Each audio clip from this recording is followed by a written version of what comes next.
એમને સ્પષ્ટ કહ્યું છે કે જેનેરિક દવાનો પ્રચાર ના કરશો તો કંઈ નહીં, પણ એના વિશે ખરાબ ના બોલશો. એકદમ સ્પષ્ટ કહ્યું છે, ડોક્ટરોને જ કહ્યું છે.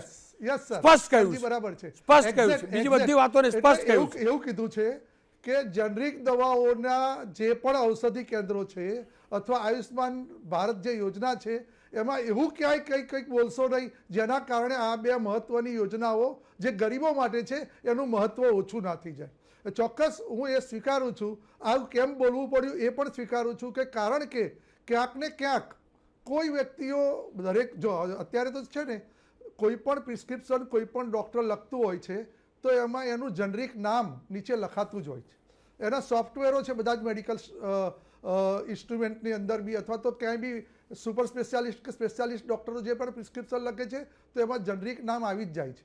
એટલે ધારો કે કોઈ વ્યક્તિને, અને એ પણ કાયદો છે કે કોઈ પણ વ્યક્તિને ક્યાંય પણ દાખલ થયો હોય તો એ જ હોસ્પિટલની અંદર જે મેડિકલ સ્ટોર છે એમાંથી દવા લેવી હોય તો ઠીક છે, ન લેવી હોય તો પણ એ બહારથી લઈ શકે છે. એટલે એવું તો જરૂરી નથી કે ડૉક્ટર એમને ફોર્સ કરે છે, પરંતુ ક્યાંક કંઈક ઘસાતું બોલાય તો એનું મહત્વ ઓછું થઈ જાય છે જનરિક દવાઓનું અને આયુષ્માન ભારત યોજનાનું. એટલે આદરણીય અમિતભાઈએ આ જ ટકોર કરી